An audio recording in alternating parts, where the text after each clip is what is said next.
Hi friends, welcome to Chanakya stock traders. మనం ఈ వీడియోలో గ్లోబల్ మార్కెట్స్లో అలజడి, యుఎస్ మార్కెట్లు కుప్పకూలాయని చెప్పచ్చు. ఏషియన్ మార్కెట్స్లో ఎస్పెషల్లీ జపాన్ మార్కెట్ అయితే కనుక మీరు చాలా డీప్ డౌన్ అని చెప్పచ్చు అనమాట. ఓవరాల్గా గ్లోబల్ మార్కెట్స్లో అలజడి, కానీ మన ఇండియన్ స్టాక్ మార్కెట్ మాత్రం ఎట్ ప్రెజెంట్ అంటే నేను వీడియో చేసేటప్పుడు టైం అనేది అరౌండ్ 12:15 అయింది ఫ్రైడే. మార్కెట్ క్లోజ్ అవ్వాలంటే అరౌండ్ 3 అవర్స్ పైనే ఉంది కదా.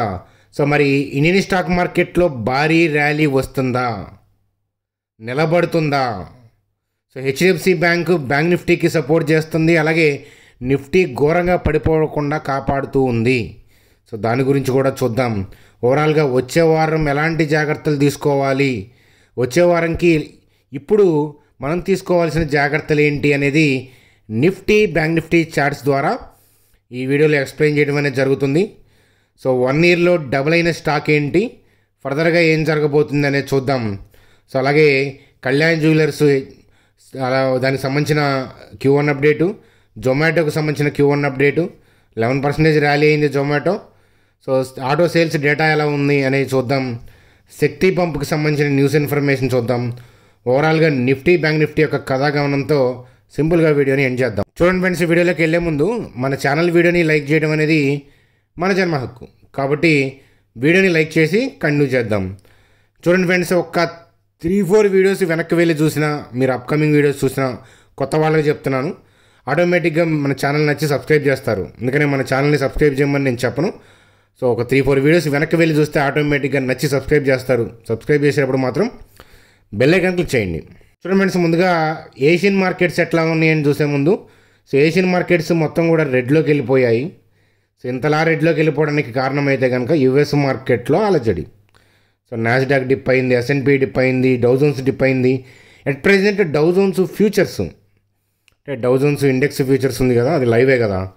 అది కూడా రెడ్లో ట్రేడ్ అవుతూ ఉంది.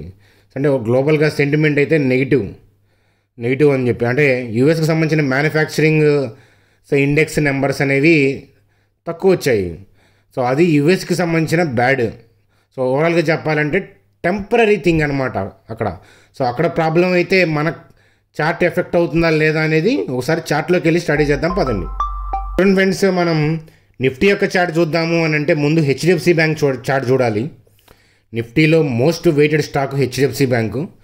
అలాగే ఈరోజు ఎక్కువ ప్రియారిటీ ఇంకా ఉంది, ఎందుకనంటే మార్కెట్ టూ మచ్గా డ్యామేజ్ అవ్వకుండా, ఈ గ్లోబల్ క్యూస్ మీద పడ్డ నెగిటివ్ అనేది ఎక్కువగా డ్యామేజ్ అవ్వకుండా ప్రొటెక్ట్ చేసింది హెచ్డిఎఫ్సి బ్యాంక్ అని చెప్పచ్చు. ఎందుకనంటే హెచ్డిఎఫ్సి బ్యాంక్లో ర్యాలీ, బ్యాంక్ నిఫ్టీలో కూడా ర్యాలీ అనే పాయింట్ ఆఫ్ వ్యూలోనే మనం ఉన్నాము.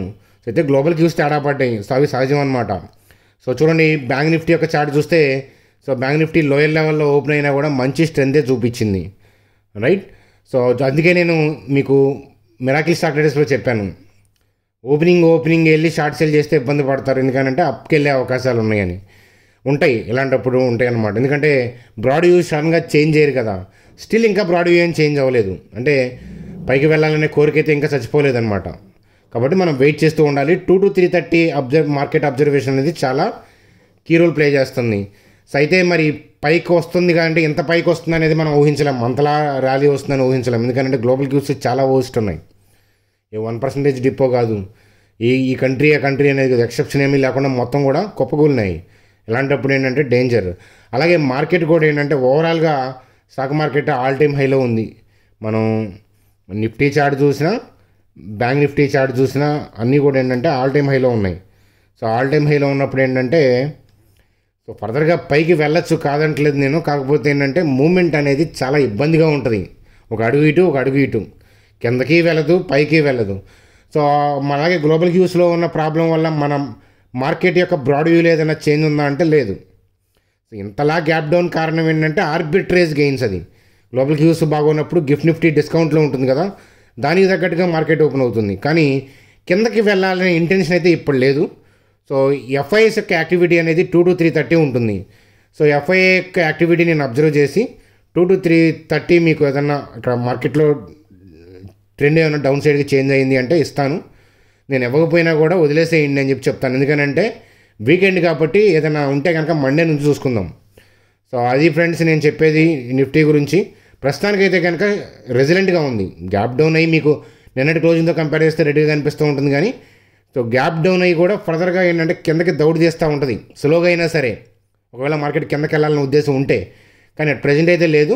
2 to 330 ఎఫ్ఐ యొక్క యాక్టివిటీ, డిఐఎస్ యొక్క బలబలాలు అప్పుడు తేల్చుకుంటారు వాళ్ళు. సో కాబట్టి దీని సంగతి ఏందో అప్పుడు తేల్చి నేను టెలిగ్రామ్ గ్రూప్లో మెసేజ్ ఇస్తాను. ఇచ్చినా కూడా ఉపయోగం ఉండదు, పొజిషన్స్ క్యారీ చేయడానికి. ఇవి ఆల్రెడీ వీకెండ్ కదా, కాబట్టి ఏంటంటే మండే మనం చూసుకుందాం ఏదైనా తేడా ఉంటే కనుక. సో అది ఇన్వెస్ట్మెంట్ పాయింట్ ఆఫ్ వ్యూలో విత్డ్రా చేయమంటారా, అది ఇది మీరు భయపెడుతున్నారని అడుగుతుంటారు. చూడండి సార్, స్టాక్ మార్కెట్ కుప్పకూలిపోతూ ఉందనుకోండి, ఓవరాల్గా అన్ని స్టాక్స్ పడిపోతున్నాయి అనుకోండి, దానికి ఇన్వెస్ట్మెంట్స్కి సంబంధం లేదు. ఏదైనా ఇన్వెస్ట్మెంట్ చేసుకోవడానికి ఏదైనా బాగా భారీగా డిప్లు వస్తే చేసుకోవచ్చు, కానీ ప్రైస్ని బట్టి ఎవరు కూడా తీసేయరనమాట. స్వింగ్ ట్రేడో మీరు ఏదైనా పొజిషనల్ ట్రేడింగో చేస్తున్నారనుకోండి, దాని గురించి మాట్లాడచ్చు ఏదైనా. అంతేగాని ఇన్వెస్ట్మెంట్స్ చేసినప్పుడు ఏంటంటే క్వశ్చన్స్ అడుగుతున్నారు అంటే మార్కెట్ పడుతుంది తీసేయాలా అని అడుగుతున్నారంటే ఇన్వెస్ట్మెంట్కి ట్రేడింగ్కి డిఫరెన్స్ తెలియక అడుగుతున్నారనమాట.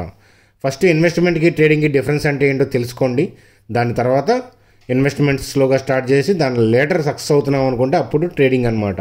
సో దీని గురించి ఇటువైపు ఆలోచించమని చెప్తాను. చూడండి ఫ్రెండ్స్, జొమాటో యొక్క రెవెన్యూ 74% పెరిగింది ఇరానీ పాయింట్ ఆఫ్ వ్యూలో. జోక్ కాదు కదా. ప్రాఫిట్ చూడండి, సో 2 crores ఎక్కడ, 253 crores ఎక్కడ. సో చాలా టైమ్స్ పెరిగింది, అందుకని అంతలా ర్యాలీ అయింది స్టాకు. సో అదనమాట. సో సూపర్గా రిజల్ట్స్ ఉన్నాయి. ఈరోజు కూడా 11% దాకా ర్యాలీ అయ్యి అప్ ట్రెండ్ని కొనసాగిస్తూ ఉంది. సో రిజల్ట్స్లో దమ్ముంటే గ్లోబల్ క్యూస్ అంత బ్యాడ్ అయినా కూడా స్టాక్ పర్ఫార్మెన్స్ చేస్తుంది. అయితే అన్నీ ఎందుకు పర్ఫామ్ చేయట్లేదంటే అన్నిటికీ వ్యక్తిగతంగా అంత గుడ్ న్యూస్ లేవు కాబట్టి. మనం అర్థం చేసుకోవాల్సింది ఏంటంటే గ్లోబల్గా ఏదైనా బ్యాడ్ ఉండి నిఫ్టీ ఒక 20% డిస్కౌంట్ అయ్యి స్టాక్స్ హెవీగా డిస్కౌంట్ అయినా కూడా అవి రికవర్ అవుతాయి, ఎందుకంటే ఎర్నింగ్స్ మనకి ఇన్లైన్లో ఉన్నాయి. సో అందుకని నిఫ్టీలో కూడా హెవీ డ్యామేజ్ అనేది లేదు. సో అందువల్లే ఇన్స్టిట్యూషనల్ ప్లేయర్స్ కూడా వాళ్ళ వ్యూ అనేది డౌన్ సైడ్గా రావట్లేదు, ఎందుకంటే మన ఎర్నింగ్స్ ఈరానీరు మంత్ ఆన్ మంత్ పెరుక్కుంటూ వెళ్తుంది. థింగ్స్ అన్నీ బాగున్నాయి, జీడిపి బాగుంది, అలాగే గవర్నమెంట్ ప్లాన్స్ బాగున్నాయి. ఇన్స్టిట్యూషనల్ ప్లేయర్స్కి కార్పొరేట్ ట్యాక్స్ తగ్గించారు, ఆ ట్యాక్స్ మన్నెత్తినేశారు. సో ఓకేనా, అదనమాట కదా.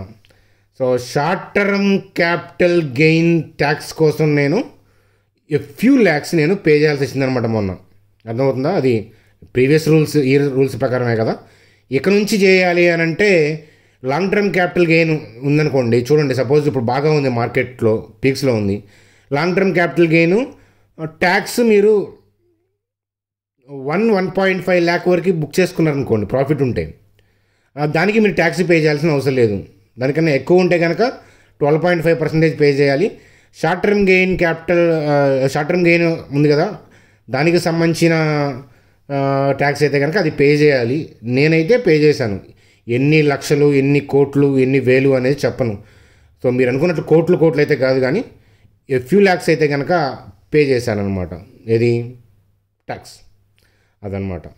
సో ఫ్యూ ల్యాక్స్ అనుకోండి ఏదన్నా, కానీ ట్యాక్స్ అయితే కనుక ప్రాఫిటబుల్గా మేము మా ఫ్యామిలీ ఈ సంవత్సరం ఏంటంటే పే చేస్తాము. ఎందుకంటే ఈ షార్ట్ టర్మ్ క్యాపిటల్ గెయిన్ వల్ల ఏంటంటే పే చేయాల్సి వచ్చిందనమాట. Long term capital gain too మచ్గా నేను బుక్ చేసుకోలేదు కాబట్టి అది నాకు బ్యాలెన్స్గానే ఉందన్నమాట, దానికి ట్యాక్స్ పే చేయాల్సిన అవసరం రాలేదు. అదనమాట కదా.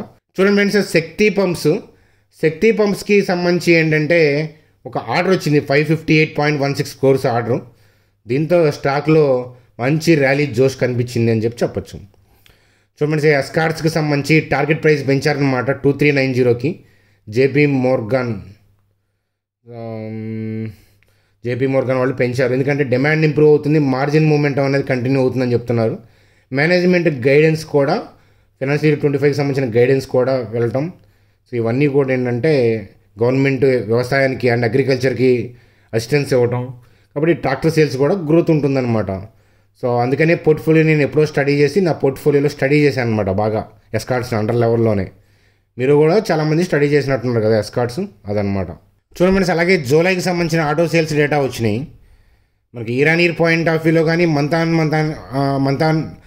పాయింట్ ఆఫ్ వ్యూలో మేజర్గా ఆటో కంపెనీస్ అన్నీ కూడా ఏంటంటే, ఆటో సెక్టర్ కంపెనీస్ అన్నీ కూడా ఏంటంటే డల్ ఉన్నాయి. అందుకని మీకు మారుతి ఇట్లాంటివి ఏంటంటే డిప్ కనిపించినాయి, మీరు చూడొచ్చు అనమాట. సో సేల్స్ పడిపోతే మరి ప్రాఫిటబిలిటీ తగ్గిపోతుంది కదా. సో రెవెన్యూ డ్రాప్ ఉంటుంది కదా, అందువల్ల ఏంటంటే వాటిని ఊహించేసి ఇవాళ డిప్ కొట్టారు మార్కెట్. చూడండి ఫ్రెండ్స్, ఒకసారి వీడియో క్లోజ్ చేసే ముందు సో నిఫ్టీ గురించి చూద్దాం. చూసే ముందు చూడండి, సో ఎవరైతే మీరు కొత్తగా జాయిన్ అయ్యారో మన ఛానల్కి ఫ్రీ టెలిగ్రామ్ లింక్ ఉంది. సో దాంట్లో మార్కెట్లో లైవ్లో నా వ్యూ ఇస్తుంటాను, జాగ్రత్త ఉంటే చెప్తుంటాను, చూడండి. అట్లాగే ఇక్కడ ఏంజల్ జరోదా లింక్స్ ఉన్నాయి కదా, మన లింక్స్ ద్వారా అకౌంట్ ఓపెన్ చేసి మీరు మా టీం నెంబర్కి వాట్సాప్ చేస్తే కనుక, మన లింక్స్ ద్వారా అకౌంట్ క్రియేట్ చేసి ఆ ఐడిని కనుక మా టీం నెంబర్కి వాట్సాప్ చేస్తే మిమ్మల్ని డీమ్యాట్ గ్రూప్లోకి యాడ్ చేయడం అనేది జరుగుతుంది. అదనమాట. అక్కడ మంచి మంచి డిస్కషన్స్ జరుగుతాయి, ఇన్వెస్ట్మెంట్ స్టడీస్ జరుగుతూ ఉంటాయి, అలాగే అప్పుడప్పుడు వెబినార్లు కండక్ట్ అవుతుంటాయి. కాబట్టి మీరు అటెండ్ అవ్వచ్చు అనమాట. చూడండి, నిఫ్టీ పాయింట్ ఆఫ్ వ్యూలో మీకు డౌన్లో ఓపెన్ అయింది, ఇంకా కిందకి వెళ్తున్నట్లు అనిపిస్తుంది. ఇప్పుడు టైం వచ్చి 12:51 అయింది. కానీ డే లో బ్రేక్ అయిన ప్రతిసారి ఏంటంటే బయర్ వస్తాడు. సో ఎందుకనంటే హెవీ వెయిటెడ్ స్టాక్ అయిన హెచ్డిఎఫ్సి బ్యాంక్ అంతలా ర్యాలీ అవుతున్నప్పుడు మార్కెట్ని ప్రెడిక్ట్ చేసుకోవాలనుకోవడం కష్టం. పైకి వెళ్ళడానికేమో రిమైనింగ్ మేజర్ స్టాక్స్ ఏమో కిందకి వెళ్తున్నాయి, కానీ హెవీ వెయిటెడ్ అయిన హెచ్డిఎఫ్సి బ్యాంక్ ఏమో పైకి వెళ్తుంది. కాబట్టి వోల్టాలిటీ అనేది ఎక్కువ ఉంటుంది. కాబట్టి డెసిషన్ అనేది మండే నుంచి ఫ్రెష్గా తీసుకోవటం, మార్కెట్ని చూడటం అనేది కరెక్టు. సో ఏదైనా వ్యూ ఇవ్వగలుగుతాము, ఏదైనా మార్కెట్ మీద వ్యూ చెప్పగలుగుతాము అనుకుంటే కిందకి డౌన్కి మారింది అని అంటే అది మీకు చెప్తానమాట. కానీ అట్ ప్రజెంట్ అయితే కనుక మార్కెట్ డైరెక్షన్ ఏం చేంజ్ అవ్వలేదు. ఇంతలా గ్యాప్ డౌన్ అవడం మీకు రెడ్లో కనిపించడం అనేది because of the global cues. కానీ కిందకి వెళ్ళాలనే ఇంటెన్షన్ అనేది బలంగా అయితే లేదు మన మార్కెట్కి. అదైతే చెప్తాను, మార్కెట్ మనది స్ట్రెంత్లోనే ఉందనేది చెప్తాను. సో అది ఫ్రెండ్స్ మనకి ఈ వీడియో. సో ఫ్రైడే అట్లాగే ఏంటంటే మీకు బెనిఫిట్ అవుతుందని నేను ఎర్లీగా చేయడం అనేది జరిగింది వీడియో. సో బాయ్ ఫ్రెండ్స్, మనం సండే వీడియోలో కలుద్దాం. Good day.